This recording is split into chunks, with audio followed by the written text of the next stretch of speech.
Hello friends, எல்லாருக்கும் வணக்கம். இன்னைக்கு நம்ம என்ன பார்க்க போகிறோம் அப்படின்னா, இம்பார்ட்டன்ஸ் ஆஃப் ப்ரோக்ராமிங்.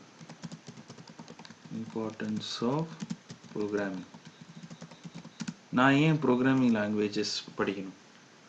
ஒரு ப்ரோக்ராமிங் லாங்குவேஜ்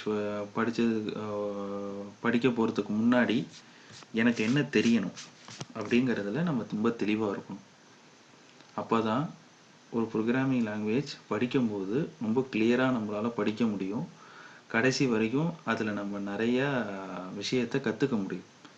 ஏன் படிக்கிறோம், எதுக்கு படிக்கிறோம்னு தெரியாமல் ஏதோ ஒரு குருட்டு ஆர்வத்தில் நம்ம படித்தோம் அப்படின்னா அது அந்த அளவுக்கு நம்மளால் கடைசி வரைக்கும் எடுத்துகிட்டு போக முடியாது. அதனால் நம்ம இப்போ என்ன பண்ண போகிறோம் அப்படின்னாக்கா, இம்பார்ட்டன்ஸ் ஆஃப் ப்ரோக்ராமிங்னா என்னன்னு தெரிஞ்சுக்கிறதுக்கு முன்னாடி ப்ராப்ளம் சால்விங் இதுதான் ரொம்ப முக்கியம்.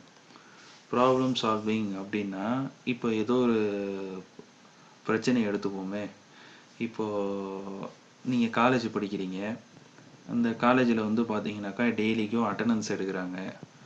ஒவ்வொரு ஹவரும் பார்த்தீங்கன்னாக்கா ஸ்டாஃப் வராங்க, அட்டண்டன்ஸ் எடுக்கிறாங்க, போகிறாங்க.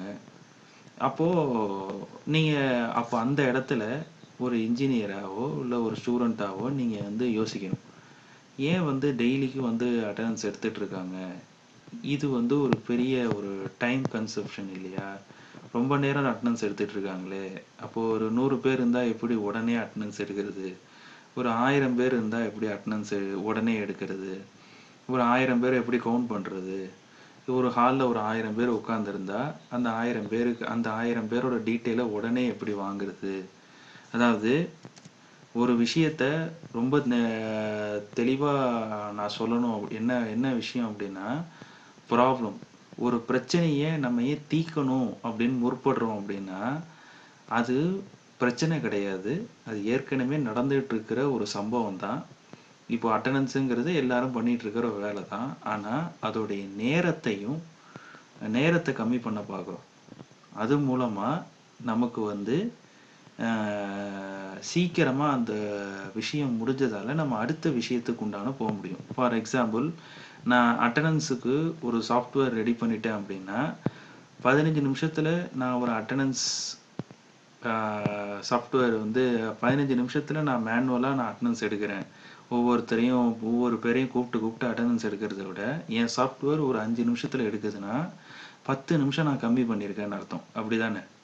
அப்போது நீங்கள் என்ன பண்ணுறீங்க அப்படின்னாக்கா, டைமை கம்மி பண்ணுறீங்க. அடுத்தது ஸ்பேஸ்.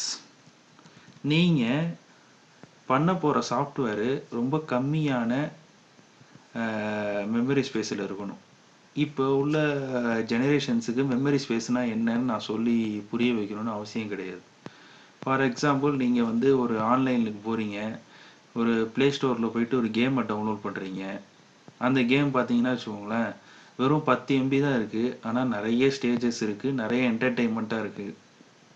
அதை டவுன்லோட் பண்ணுவீங்களா? இல்லை இன்னொரு கேம், அதே மாதிரியே இன்னொரு கேம் இருக்குது, ஆனால் அது பார்த்தீங்கன்னா 100 MB இருக்குது, ஆனால் ஸ்டேஜஸ் கம்மியாக இருக்குது. எதுக்கு போவீங்க? ஆப்வியஸாக நம்ம எதுக்கு போவோம்? ஸ்பேஸ் கம்மியாகவும் அது ஒரு அட்வான்டேஜ் அதிகமாகவும் இருந்த அந்த ஒரு சாஃப்ட்வேர் நோக்கி தான் நம்மளுடைய டவுன்லோட்ஸு நிறையா போகும். ஓகேவா? அப்போது டைமும் ஸ்பேஸையும் வச்சு தான் ஒரு பிரச்சனையை எந்த அளவுக்கு சால்வ் பண்ணணும் அப்படிங்கிறத நம்மளால் யோசிக்கணும். டைமையும் ஸ்பேஸையும் வச்சு தான் யோசிக்கணும் முதல்ல. அடுத்தது இன்ஸ்ட்ரக்ஷன்ஸ். டைமு ஸ்பேஸுக்கு அப்புறமா நீங்கள் யோசிக்க வேண்டியது இன்ஸ்ட்ரக்ஷன். டைமையும் ஸ்பேஸையும் எப்படி கம்மி பண்ணுவீங்க? இப்போது அதே அட்டண்டன்ஸு ப்ராஜெக்டையே நான் எடுத்துக்கிறேன் பாருங்களேன். இப்போது ஒரு 65 பேருக்கு ஒரு அட்டண்டன்ஸ் சாஃப்ட்வேர் அட்டண்டன்ஸ் எடுக்க போகிறாங்க கிளாஸில். 15 நிமிஷம் உள்ள அட்டண்டன்ஸை 5 நிமிஷத்தில் குறைச்சிட்டிங்க. அப்போது அதோடைய டைமை குறைச்சிட்டிங்க. அதே நேரத்தில் அந்த சாஃப்ட்வேருடைய சைஸும் நீங்கள் குறைச்சிட்டிங்க அப்படின்னாக்கா அது ரொம்ப எஃபிஷியண்ட்டான சாஃப்ட்வேர் அப்படின்னு நம்ம சொல்லலாம் இல்லையா? அதாவது ஒரு சாஃப்ட்வேர் எடுத்துக்கிட்டீங்க, நீங்கள் ஒரு பெரிய ஒரு விஷயத்தை, ஒரு ப்ராப்ளம், அட்டண்டன்ஸுங்கிற ப்ராப்ளத்தை அட்டெண்டன்ஸ் மேனுவல் அட்டெண்டன்ஸுங்கிற ப்ராப்ளத்தை ஆன்லைன் அட்டெண்டன்ஸாக நீங்கள் மாற்ற போகிறீங்க. எல்லாமே பசங்க வந்து ஈஸியாக அட்டெண்டன்ஸ் வந்து என்ட்ரி பண்ணலாம் அப்படிங்கிற அந்த ஒரு சுச்சுவேஷனுக்கு கொண்டு போக போகிறீங்க. ஆட்டோமேட்டிக்காக எல்லாம் நடக்குது அப்படிங்கிற கொண்டு போக போகிறீங்க அப்படின்னா டைமையும் ஸ்பேஸையும் கன்சிடர் பண்ணுறீங்க. அப்படி தானே? அப்படி இருக்கிறப்போ நீங்கள் என்ன பண்ணணும் அப்படின்னா அடுத்தது அது இன்ஸ்ட்ரக்ஷன்ஸ் என்னென்னலாம் என்ன பண்ண போகிறீங்க அதான் instruction. Step by step procedure.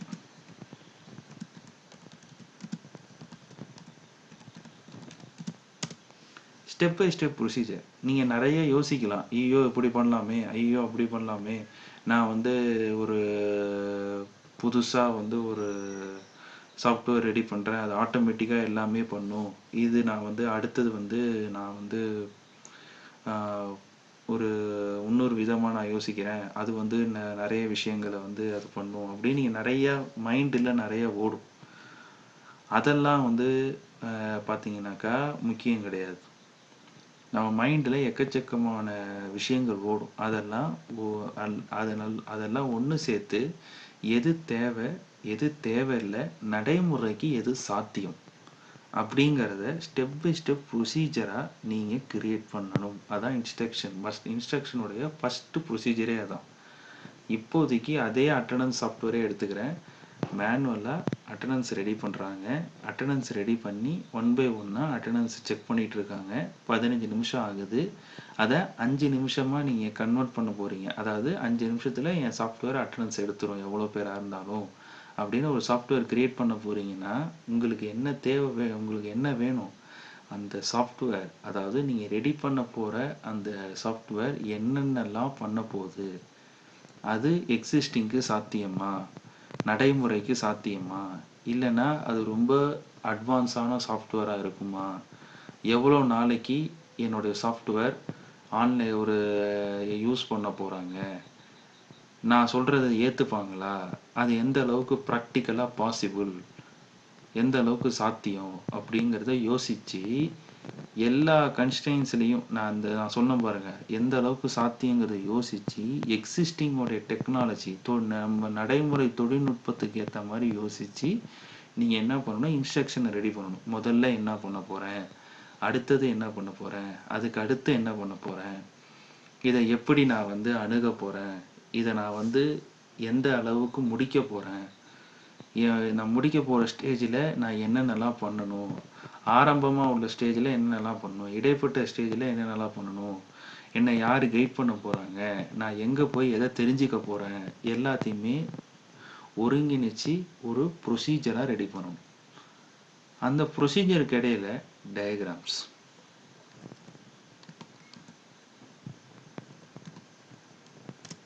டயக்ராம்ஸ்னால் என்ன அப்படின்னாக்கா, for example flow chart,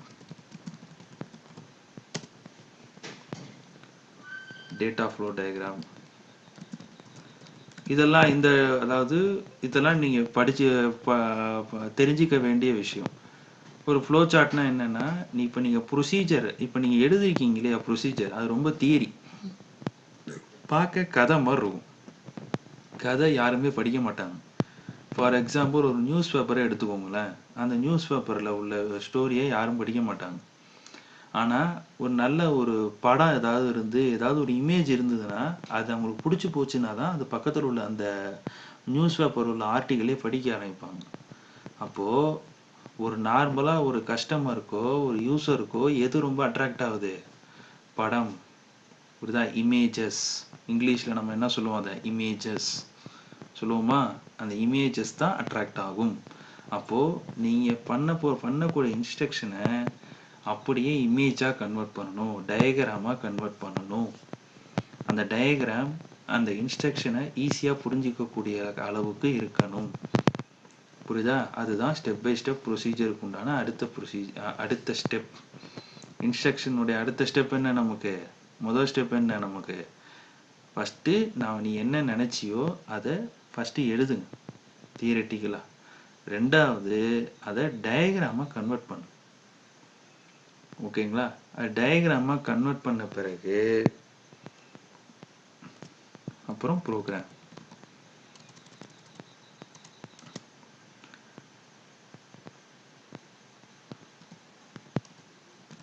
existing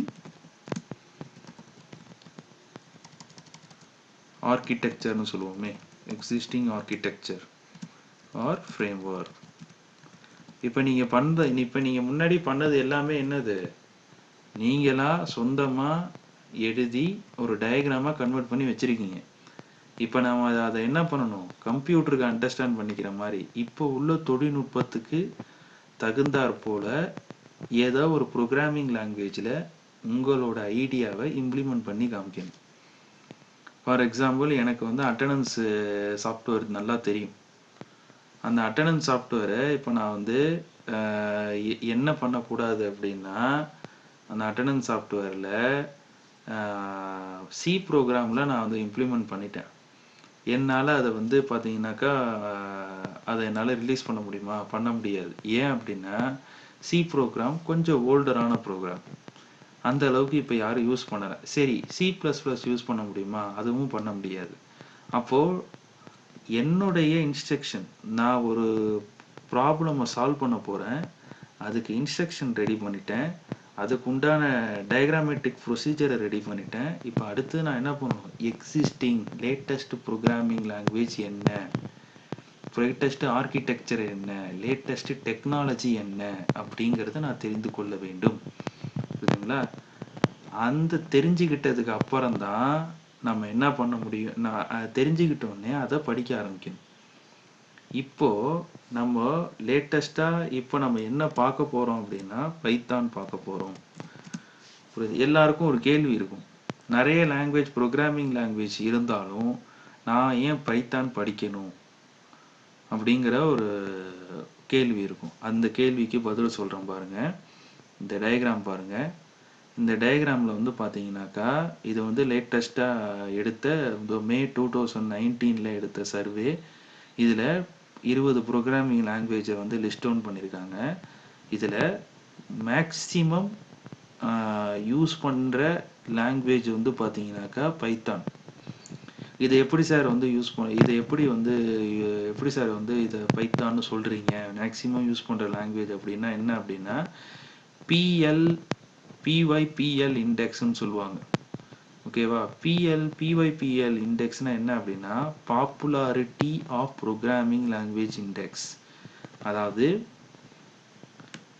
maximum புதுசாக சாஃப்ட்வேர் கம்பெனியில் ரெடி பண்ணுறாங்கல்ல, அந்த மேக்ஸிமம் நம்ம வந்து கம்பெனியில் புதுசாக ஏதாவது ஒரு அப்ளிகேஷன் க்ரியேட் பண்ணுறாங்க அப்படின்னா மேக்ஸிமம் எந்த லாங்குவேஜ் யூஸ் பண்ணுறாங்க அப்படின்னா, எந்த லாங்குவேஜ் யூஸ் பண்ணுறாங்க, பைத்தான் தான் யூஸ் பண்ணுறாங்க. அப்போது நம்ம இப்போ வந்து என்ன பார்க்க போகிறோம், இப்போ நம்ம லாங்குவேஜில் பைத்தான் லாங்குவேஜஸ் தான் நம்ம இப்போ பார்க்க போகிறோம். ஓகேவா? பைத்தான் லாங்குவேஜ்னால் என்ன, அதோடைய ஆர்கிடெக்சர் என்ன, அது எப்படி ஒர்க் ஆகுது, அதோடைய உள்ள ஃபங்க்ஷனாலிட்டிஸ், அது எப்படி வந்து நம்ம வந்து அந்த ஒரு பைத்தான் ப்ரோக்ராமிங் லாங்குவேஜ் வச்சு நம்ம எப்படி ஒரு ப்ராப்ளம் சால்வ் பண்ண போகிறோம் அப்படிங்கிறதுல தான் அடுத்தடுத்த ஃபேஸில் நம்ம பார்க்க போகிறோம். ஓகேவா? தேங்க்யூ.